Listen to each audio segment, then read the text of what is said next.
이렇게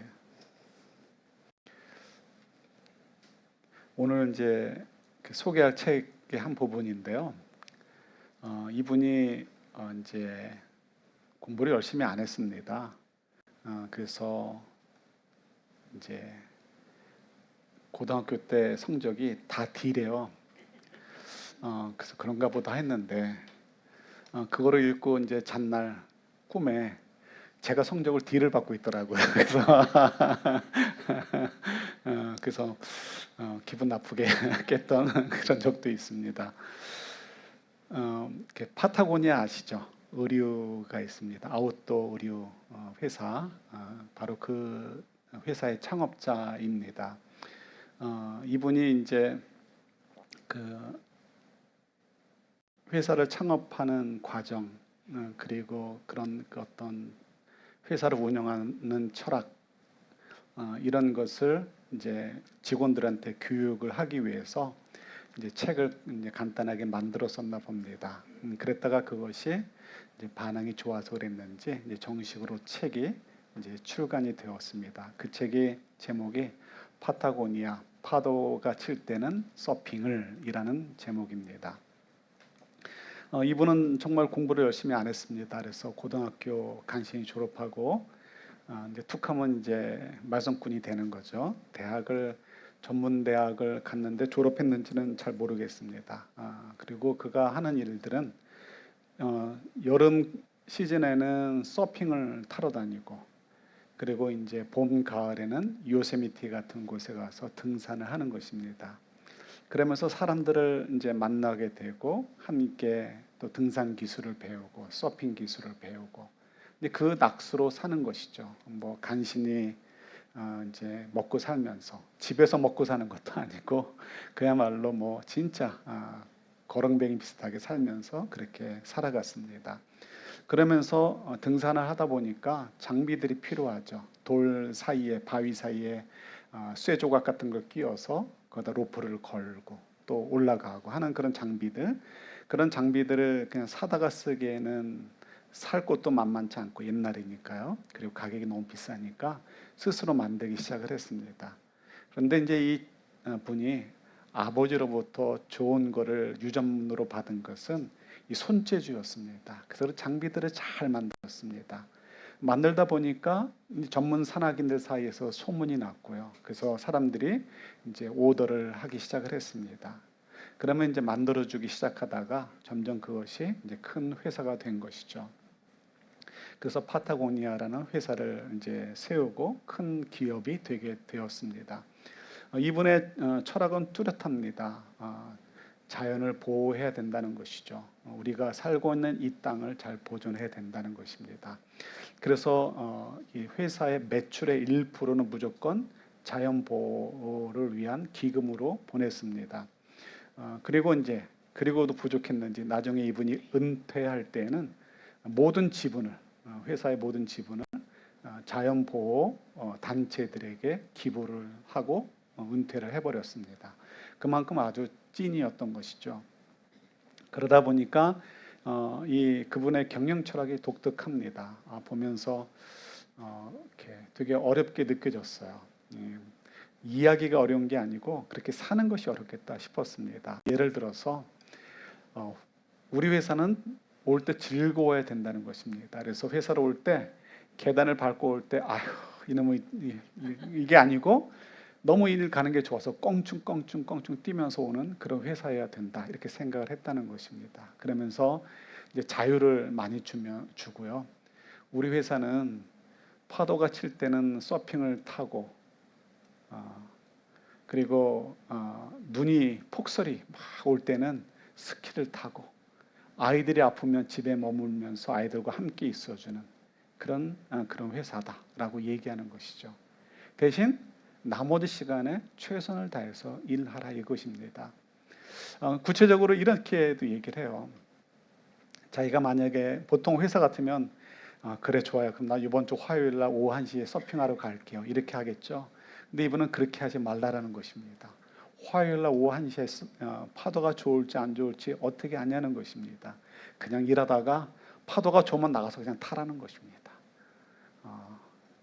괜찮은 회사 같아요. 그죠? 어, 어.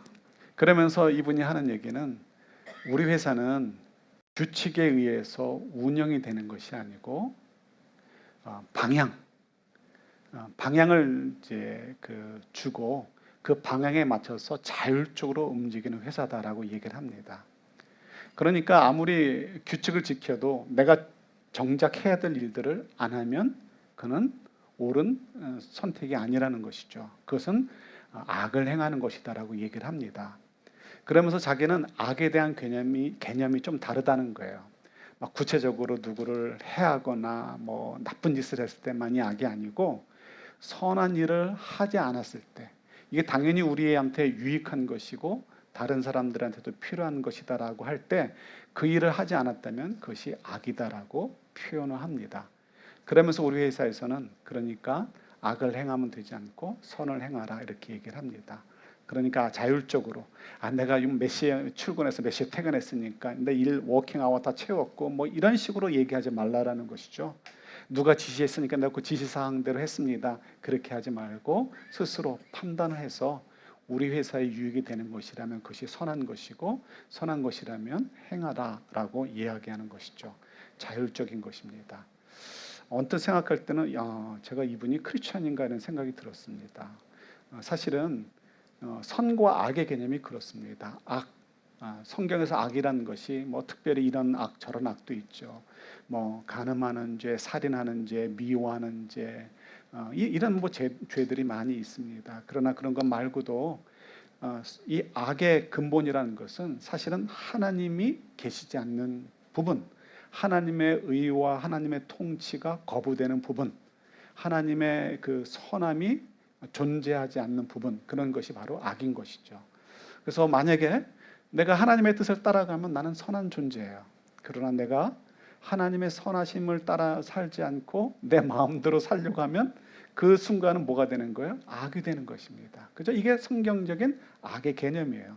근데 이분도 어떻게 크리스천인지 그건 잘 모르겠지만 그 회사의 경영 철학에 그렇게 가지고 왔다는 것입니다. 그러면서 이제 그 직원들을 교육하고 직원들이 자기의 그 경영 철학에 맞게 일하도록 한다는 것이죠. 예, 이 파타고니아 회사에서 찾는 사람들은 바로 이런 사람들이라는 거죠. 일본 사람들처럼 시간 맞춰서 딱딱 또박또박 독일 사람들처럼 또박또박 이게 중요한 것이 아니고 자율적이면서도 사실상 더 큰 책임을 갖고 다른 사람에게 피해를 주지 않는 한은 아무 때고 파도가 좋으면 나가서 서핑 타고 막 눈이 막 오면 스키 타러 갔다 와도 되는 그런 회사. 그래서 회사에 나올 때는 그 계단을 껑충껑충 뛰면서 오고 싶은 그런 회사. 그런 회사를 꿈꿨던 것을 보게 됩니다. 그러니까 이분의 입장에서는 그런 사람들을 기대하는 거고 직원들을 보면서 그런 회사를 만들어가고 싶은 거였죠. 마찬가지입니다. 저도 마찬가지예요. 우리 교회를 볼 때 툭하면 얘기가 있습니다. 저는 기능인을 원하지 않습니다. 일 잘하는 사람 원치 않습니다. 일 잘해봐야 뭐 얼마나 대단하겠어요. 교회 일들이 뻔하지. 그거 원치 않고 얼마나 하나님과 깊은 관계를 맺느냐. 얼마나 하나님과의 깊은 관계라는 것은 하나님을 경외하고 사랑하고 하나님 뜻을 자꾸 찾으려고 하는 거죠. 그 다음에 뭐예요? 뭘 사랑해요? 다른 사람들 얼마나 존중하고 사랑하느냐. 그걸 위해서 내가 얼마나 나를 양보하고 나를 이렇게 내려놓느냐. 그거가 아니면 사실 솔직한 얘기로 제 눈밖에 나갑니다. 근데 이제 눈밖에 남으려는 수는 없잖아요. 그러니까 다시 또 이제 그걸 끌어들이기 위해서 이제 애쓰죠. 그러니까 저의 쓰는 에너지의 상당 부분은 여기 다 있어요. 다른 데 있지 않고 여기에 다 있습니다. 그래서 어떻게 하든지 하나님께서 우리 교회 기대하시는 모양대로 우리 성도분들이 그렇게 교회를 이루어가고 그 속에서 훈련되어져서 개인의 삶 속에서도 보이지 않는 하나님을 경외하고 그 다음에 보이는 가족들을 세상 사람들과 다른 관점에서 주님의 마음으로 사랑하려고 애쓰고 세상 사람들과 다른 관점으로 직장에서 책임감을 있게 일하고 사회인으로서도 책임감 있게 살 수 있도록 도와주는 것. 그래서 저희가 이렇게 우리 교회 비전 스테이트먼트처럼 복의 근원이 되는 삶을 살 수 있도록 돕는 것. 그게 이제 저희 교회 목표고.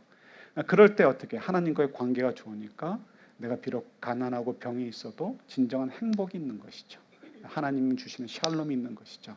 그래서 행복한 사람들의 공동체라고 하는 것이 다 여기서 있는 것이죠. 그래서 제 앞에서 막 뭐 기술 막 보여주려고 하는 사람 보면 그냥 원숭이 재롱 떠는 것과 똑같은 거예요. 제 눈에는 그게 중요하지 않습니다. 성경도 마찬가지예요. 성경에서도 하나님께서도 하나님의 능력으로 하시는 것이지 사람의 능력으로 하지 않습니다. 그래서 늘 언제나 사람을 어떻게 해요? 쓰시기 전에 꺾으시죠. 꺾으셔가지고 낮아지게 한 다음에 그 다음에 이제 세워서 일을 시키시죠. 그래서 목사들이 뭐 어떻다고요? 주로 찐따들이다. 맞아요. 아닌 척하지만 사실은 목사들끼리 만나면 다 알아요. 우리들은 찐따들이다라는 걸 알죠. 왜 찐따들을 뽑으셨겠어요? 어차피 우리 목사의 능력으로 되는 게 아니고 하나님의 능력으로 하기 때문에 그런 거예요. 겸손해서 하는 얘기가 아니고 진짜예요. 여러분들도 마찬가지예요. 아닌 척 하실 필요 없어요. 주님께서 왜 세상 사람들보다 여러분 못하게 하셨어요? 그죠? 세상 사람들보다 믿는 사람들이 못해요. 뭘 해도 못해요. 왜요? 정직하게 하고 바르게 하려고 하다 보니까 경쟁이 제대로 되지가 않습니다. 그리고 무엇보다도 하나님께서는 1등을 원하지 않으셔요. 1등하면 자기 잘난 맛에 빠질 거 아니에요. 그렇지 않고 겸손하게 하나님을 1등으로 보고 하나님만 의지할 수 있도록 하기 위해서 우리를 연약하게 만드신 거예요.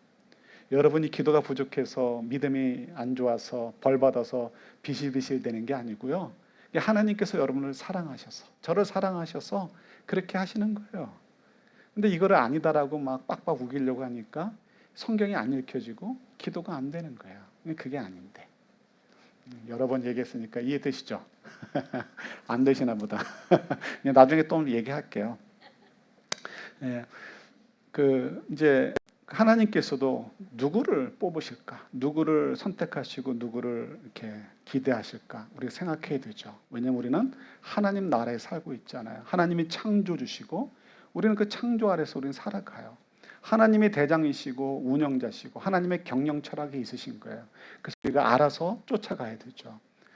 예를 들어서 성경에 보면 처음으로 시작하는 일들이 있습니다. 뭐 예를 들어서 아담을 창조하시거나 아담이 이제 죄를 범한 다음에 이렇게 에덴 동산 밖으로 쫓으시면서 하시는 새로운 어떤 출발. 또 노아의 심판 후에 레인보우를 보여주시면서 또 시작하는 새로운 출발. 근데 이런 출발들도 있는데 별 볼 일 없었죠. 정말 의미 있는 출발 중에 하나는 아브라함을 선택하신 내용입니다. 그래서 오늘 본문과도 관련이 있죠. 하나님께서 아브라함을 부르시면서 새로운 출발을 하시는데 그때 어떻게 해요? 직원 교육을 시키셔야죠. 그래서 경영 철학을 알려주십니다. 이게 뭘까요? 오늘 본문 속에 나오는 거죠. 답부터 말씀드리면 믿음이라는 것입니다. 믿음. 나를 따라가는 삶은 하나님과 동행하는 삶은 뭐가 필요하다? 믿음이라는 거예요. 믿음. 그래서 우리 아브라함의 보세요. 먼저 아브라함의 경우를 보면 우리 창세기 11장 1절하고 2절 한번 보도록 할까요? 같이 봤습니다. 주님께서 아브라함에게 말씀하셨다. 너는 내가 살고 있는 땅과 내가 난 곳과 너희 아버지 집을 떠나서 내가 보여주는 땅으로 가거라. 내가 너로 내게 이름을 떨치게 하겠다. 너는 복의 근원이 될 것이다. 아멘. 예, 지금 읽은 이제 12장 2절은 이제 저희 모두에게도 이렇게 다 이제 학습되어지는 내용이죠. 우리는 복의 근원의 삶을 살아야 됩니다라는 것. 근데 1절에 보시면 주님께서 이제 아브라함을 부르십니다. 그래서 아브라함이 길을 떠나죠. 그런데 보면 내가 보여주는 땅으로 가거라라고 말씀하십니다. 보여주는 땅. 그런데 우리 창세기서를 아무리 뒤집고 봐도 또 신약 성경도 마찬가지죠. 성경 전체를 아무리 뒤집고 봐도 하나님께서 아브라함에게 땅을 이렇게 먼저 보여주시고 그쪽으로 가라 하신 적이 없어요. 그죠? 없어요. 그래서 이제 알 바를 어디로 가야 될지를 모르고 갔다라고 히브리서 기자도 얘기하죠. 그러면 여러분 생각해 보세요. 그런데 어떻게 아브라함은 팔레스타인 땅까지 가게 되었을까? 어떻게 가게 되었을까요? 예. 사실은 정확한 답은 없는데 가장 이제 합리적인 답은 이것입니다. 이제 주전 이제 18세기 뭐 어라운드부터 주전 12세기 그 사이에 큰 이제 이동이 있었습니다. 그래서 메소포타미아 지역에 있는 그 사람들이 이제 이 팔레스타인 땅을 지나서 이집트까지 그 사이를 지나가면서 이주를 하는 사람들이 그때 많이 있었습니다. 이제 그 사람들을 하피루라고 그래요. 하피루. 근데 이제 그 하피루라고 하는데 그 사람들은 주로 누구겠어요? 누가 이주를 해요? 우리 기분 나쁘지만 저희가 꼭 그런 건 아니에요. 여기 보니까 정말 저희 성도님들 가운데 보면 조금 과하게 얘기하면, 조금 포장하면 국가대표급 선수라고 할 만큼 뛰어난 사람들도 있어요. 그런 분들 말고 그런 분들 말고 일반적으로 옛날에 처음에 이민 올 때 왔던 분들은 그때도 똑똑한 분들이 오셨군요. 국비장학생 이런 분들이 왔으니까. 근데 일반적으로 이민 오는 사람들 한국에서 별 볼 일보다는 별게 없는 분들이 많죠. 그죠? 별게 있으면 와요, 안 와요? 안 오죠. 한국에 뭐 수조 원이나 되는 큰 재산이 있거나 내 아버지가 재벌 회장이다 그러면 누가 오겠어요? 안 오죠. 안 오죠. 땅이 수만 평이 있고 뭐가 있고 하면 오지 않죠. 그러나 애매하거나 없으니까 오는 거라고요. 근데 이 당시에 하피루라는 사람들은 그보다 더 못한 사람들인 거죠. 그래서 뭐 이렇게 저렇게 살기 힘든 사람들, 그래서 뭐 아웃사이더라고 해도 좋고 뭐 그런 사람들이 이렇게 이동을 하게 됩니다. 그래서 뭐 특별히 한 민족이 아니고요, 게르만족의 뭐 이동 이런 게 아니고 여러 족속들이 많잖아요. 근데 그런 족속들이 그 문화권에 있었는데 그 족속들이 그냥 이렇게 중에서 별 볼 일 없는 사람들이 소외된 계층이 이렇게 이주를 해서 새로운 기회를 좀 가져보고 싶어서 이렇게 이제 도전을 하게 됩니다. 근데 그렇게 이주하던 사람들을 이제 이집트나 팔레스타인, 이제 블레셋이죠, 지금의 블레셋 사람들이, 팔레스타인 사람들, 옛날에 블레셋이라고 했죠. 그런 사람들이 볼 때는 뭐라고 불러야 되잖아요. 그래서 불렀던 게 하피루입니다. 하피루. 근데 이 하피루가 히브리란 말과 좀 비슷하죠. 그래서 이 유대인들을 향해서, 그러니까 아브라함과 그의 후손들을 향해서 이 이집트 사람들이나 이 블레셋 사람들이 뭐라고 불렀냐면 히브리인이다라고 불렀어요. 그러니까 아마도 하피루에서 나온 얘기가 아닐까라고 학자들이 추정을 합니다. 그러나 이제 옛날에 고고학적으로 이런 것을 정확하게 증명할 만한 것들이 별로 없기 때문에 100% 이거다라고는 할 수 없지만 어쨌든 이제 그럴 확률이 굉장히 높은 거죠. 자, 중요한 것은 아브라함 시대에 그런 이렇게 이주하는 사람들이 많이 있었다는 거예요. 근데 그 사람들은 어쪽으로 갔다? 남쪽으로 이주를 했다는 거죠. 그러니까 아마도 아브라함도 하나님께서 떠나라 했을 때 그냥 당연하게, 어쩌면 당연하게 위로는 갈 수 없으니까 남쪽으로 가야지라는 생각을 아마 하지 않았을까 싶습니다. 그래서 팔레스타인으로 오고 나중에는 애굽까지 이르게 되기도 하죠. 그러면서 팔레스타인에 왔을 때 하나님께서 너 눈에 보이는 이 모든 땅 다 너에게 줄게라고 얘기를 하십니다. 그러면서 큰 민족을 이루겠다. 그리고 너를 복의 근원으로 삼겠다라고 말씀하시죠. 자, 어떠한 이제 하나님께서 이렇게 꿈에서라든지 아니면 뭐 어떻게 미리 보여주고 이 땅을 찾아가거라 하지 않으셨고 그냥 떠나라고 하셨고요. 아브라함은 그 말씀을 믿고 떠나게 되었습니다. 그래서 우리 추정하건대는 이제 남쪽으로 사람들이 다 이주하던 시대니까 남쪽으로 오게 되어서 이제 팔레스타인 땅에 머물게 되었구나 하고 우리가 이제 추정할 수 있게 되는 것이죠. 중요한 건 뭐라고요? 목숨을 걸고 이주를 하는 것인데, 그죠? 아내를 2번씩이나 뺏겨야 될 만큼 그만큼 위험한 거잖아요. 그럼에도 불구하고 하나님께서 가라고 하셨으니까 무조건 가는 것입니다. 어디로 갈지 모르지만 간 거죠. 그것을 믿음이다라고 이제 말씀하시고 있는 거고, 이제 히브리서 기자는 그 믿음 때문에 그가 이제 믿음의 조상이 되었다라고 얘기를 하고 있죠.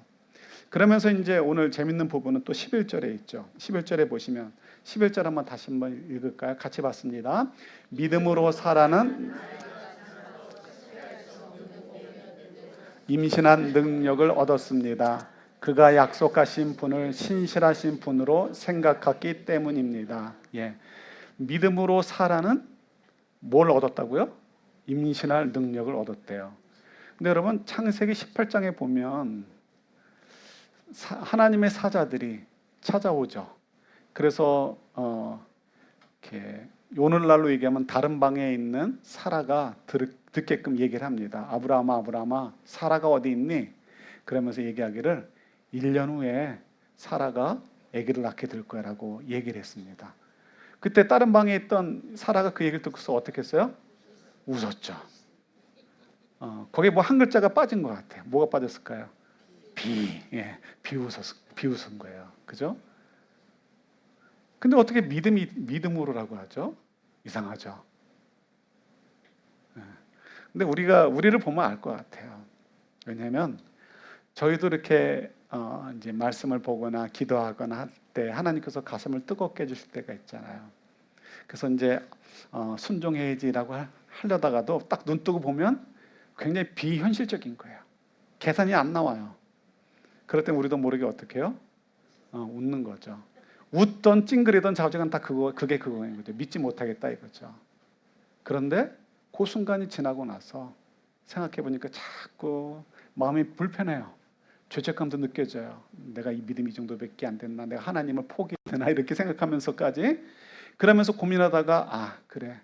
내가 안 믿어지지만 그래 내가 하나님을 믿으니까. 내가 이 일만큼은 잘 안 믿어지지만 내가 하나님을 포기할 수 없으니 내가 한번 도전해보자. 믿음에 도전을 해보자. 이럴 때가 많이 있잖아요. 아니에요? 많이 있으시잖아요. 여러분들이 잊고 살고 있는 것 같아요. 바로 사라가 그랬던 것 같아요. 처음에 웃었는데 자기의 마음을 알고 있는 그 하나님의 능력 깨닫게 되는 거죠. 그러니까 내가 비웃었지만 아니지. 내가 왜 지금 여태껏 이 고생을 하면서 그때 이미 벌써 이집트 왕에게 한번 뺏겼다 돌아온 몸이거든요. 그러니까 내가 왜 이런 고생하며 살아야 되는가? 내가 하나님의 약속을 믿고 이렇게 사는 거 아닌가? 내 남편과 함께. 그러니 믿어보자 하고서 믿었던 것으로 보여집니다. 그러니까 결국 그들이 어떻게 해요? 고향 땅으로 돌아가지 않고 계속해서 그 땅에 남았고 심지어는 그의 아들 이삭에게도 고향 땅으로 돌아가지 말고 이 땅에 머물라라고 가르치고 이야기할 수 있었던 것이죠. 그러니까 우리 삶 속에서 사실은 느낄 만한 것들이에요. 의뢰 이렇게 가는 대로 가지. 그러면서도 불안하죠. 불안하지만 하나님이 나와 함께 하시고 나에게 이렇게 가라고 하시는 것 같으니까 내가 이 길을 가자라고 하는 때도 많이 있고 때로는 우리가 비웃거나 아니면 정말 인상 확 찌푸릴 정도로 말 같은 얘기를 하셔야죠라고 할 때도 있잖아요. 그러나 그때도 어떻다고요? 우리가 결국 그 순간은 잠깐 그래도 정신 차리고 하나님을 향한 믿음을 붙잡고 가는 것. 그게 이제 믿음이다라는 것이죠. 그것을 이제 아브라함과 사라에게 하나님이 훈련시키신 거예요. 그래서 굳이 100세까지 기다리실 필요 없잖아요. 일찍 주셔도 되잖아요. 그러나 100세까지 주셨던 이유 하나님을 철저하게 의지하고 하나님의 능력으로 된다라는 것을 훈련시키시기 위해서 하나님의 경영 철학을 알려주시는 거죠. 나만 신뢰하고 알아. 나만 신뢰하고 알아. 그걸 알려주시기 위해서 이렇게 훈련시키신 것임을 저희들이 볼 수 있습니다. 그래서 믿음으로라고 표현하는 것이죠. 얼마 전에 이제 저희 그 교회가 협력하는 우리 교도소 사역을 하시는 우리 목사님을 배웠습니다. 그 둘이 얘기를 좀 나눴는데 그분이 그 얘기를 하시더라고요. 이제 자기가 내년에 은퇴하려고 하신대요. 근데 은퇴하기 전에 꼭 후임을 구해놨으면 좋겠다는 거예요. 이유가 있습니다. 그분은 공무원이에요. 그 짭은. 그래서 이제 그냥 그만두면 되시는데 그러면 그동안 해왔던 게 다 없어질 거가 너무 뻔하기 때문이라는 거예요. 자기가 그냥 물러가면 백인이나 혹은 히스패닉이나 좌우지간 그 미국권에서 자란 패스터가 올 텐데 눈에 선하다는 거죠. 왜냐하면 그분들은 예를 들어서 예산이 안 나오면 일해요, 안 해요? 안 해요. 그런데 교도소에는 예산이 정말 없어요. 심지어는 성찬식을 할 때 사용하는 빵이나 요 주스 같은 것도 살 돈도 재정 지원이 안 나오는 거예요. 그래서 이분이 처음부터 다 셋업을 했습니다. 그런데 한국 목사님들은 어떻습니까? 안 되면 되게 하라. 그죠? 하나님께서 일을 맡기셨으면 분명히 도와주실 것이라고 믿는 거죠. 그래서 우리 한국 목사님들 어떻게 해요? 기도하면서 일을 벌리죠. 그래서 저희들이 잘 아시는 대로 예배도 여러 예배를 만들고, 예배도 그냥 보통 예배만이 아니라 특별 예배도 드리고, 그리고 뭐 저희도 동참했지만 찬양집을 또 만들어서 찬양집도 제공하고, 또 연말이면 전도용으로 캘린더도 공급하고, 그리고 또 이 재소자들이 가족들에게 버림을 받았잖아요. 너무 외롭잖아요. 그러니까 그분들이 가족들에게, 그 중에 자녀들이나 누구에게 크리스마스 때는 조그만 선물이나 카드라도 보낼 수 있도록 그런 것도 좀 이렇게 제공해주고, 뭐 이런저런 일들을 막 사역을 막 벌리신 거예요. 저희 뭐 많은 것들이 저희들 거기에 동참되어 있죠. 피아노 사고, 악기 사고, 예, 다 들어봤던 얘기죠. 예, 우리가 다 관련이 있어요. 함께 섬겼죠. 근데 그런 일들을 한인 목사님들은 하는데 이렇게 미국권 목사님들은 안 하신다는 거예요. 그래서 자기가 떠나면 이 모든 사역들이 없어지는 것 자체가 걱정이 아니라 재소자들이 너무 드라이 될 거라는 거죠. 너무 불쌍하다는 거예요. 그래서 어떻게 하든지 한인 목사님을 모셔와서 한 1년 정도 같이 일하다가 넘겨주고 싶다, 이렇게. 그래서 좋은 분이 있으면 좀 추천해 달라고 얘기를 하시더라고요. 주님은 어떤 사람을 원하실까요? 예. 예수님이 코리안은 아니시지만 그래도 코리안 패스터를 원하실 것 같아요. 그런 마음의 자세로 일하는 패스터를. 그죠? 예. 회사 같아도 그러지 않겠습니까? 근데 미국 정부는 어쩔 수 없이 그냥 차별을 금지하기 때문에 기독교만 서포트해 줄 수 없으니까 아마 그렇게 하는 것 같아요. 그래서 굉장히 속이 상하고 마음이 좀 안타깝기도 하죠. 저희도 살아가죠. 살아가면서 우리는 목사는 아니지만, 전부 다 목사는 아니지만, 여러분들의 삶의 현장 속에서 여러분도 돌아보셔야 돼요. 나는 만약에 재소자 목사다라고 한다면 아메리칸 패스터처럼 일하느냐, 아니면 코리안 패스터처럼 일하고 있느냐. 돈이 없어도 일한다 이런 의미가 아니라 하나님께서 정말 나에게 원하시는 말을 가슴으로 뜨겁게 해주시면 그것을 위해서 당장 아무 예산도 없고 아무 계획도 없고 아무 서포트도 없어도, 오히려 방해가 있고 반대가 있어도 나는 그 일을 위해서 기도하고 애를 쓰면서 일을 이루어가고 있느냐, 순종하고 있느냐. 하나님 나라의 경영 철학은 뭐라고요? 믿음으로 그렇게 하나님의 인도하심을 따라가기를 원하시는데 나는 그렇게 하고 있느냐 돌아보셔야 된다는 것이죠. 쉽지 않습니다. 제일 어려운 것 중에 하나가 뭐예요? 이렇게 용서하는 것이고, 겉옷을 달라고 하면 속옷까지는 벗어줘라 라는 것이죠. 이게 참 어렵지 않습니까? 누가 달래봤어야 주죠, 그죠? 겉옷 말고 여러분한테 요구하는 게 많이 있잖아요. 마음을 줬으면 하고, 이해를 줬으면 하고, 양보해 줬으면 좋겠고, 뭐 이런 것들 많이 있잖아요. 그럴 때 속옷까지는 벗어줄 수 있겠느냐 하는 거죠. 어렵죠. 레미젤라블 아시죠? 그때 그 장발장이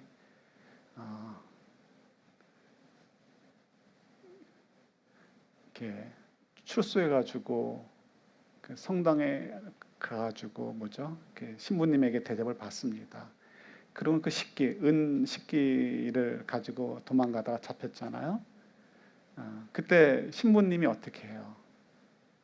경찰 앞에서 왜 이건 안 가져갔냐 하면서 은초대도 주죠. 우리 소설이니까 좋다지.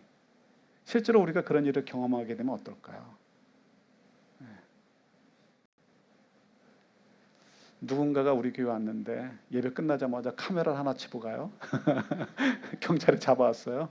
그때 제가 이 스피커도 주면서 이건 왜 안 가져갔습니까 하면 여러분들이 저한테 와가지고 뭐라고 할까요? 목사님 돈으로 다 사나요? 그럴까요? 이게 말은 쉽지 실제로 쉬운 게 아닙니다. 그러나 주님께서 우리에게 이렇게 살라고 하시는 것이죠. 정말 쉽지 않아요. 그런데 하나님 말씀하시는 거죠. 내가 온 우주를 경영하고 있고 우리 인생도 경영하고 있으시다는 거예요.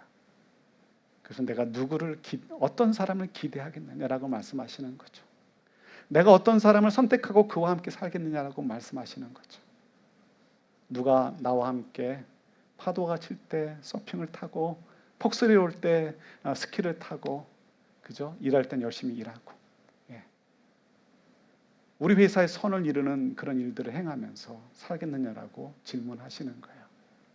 여러분들의 개인의 가정이라는 회사, 하나님 나라, 하나님 나라, 목장이라는 하나님 나라, 교회라는 하나님 나라, 혹은 비즈니스라는 하나님 나라, 또 이 전 세계를 향한 하나님 나라 속에서 우리가 어떻게 처신하고 살아야 될지, 하나님 이 통치자이신 경영자이신 하나님께서 기대하시는 사람이 되기 위해서, 또 선택받는 저희가 되기 위해서 잘 지혜롭게 살아가는, 믿음으로 살아가는 저와 여러분들 될 수 있기를 우리 주님의 이름으로 축원합니다. 하나님 아버지 감사합니다. 이렇게 왕의 왕이신 하나님께서 기뻐하시는 사람이 되도록 도전을 주신 것 감사합니다. 주님이 기뻐하시고 주님이 기대하시고 선택하시는 저희들 되게 도와주옵소서. 예수님 이름으로 기도드립니다. 아멘.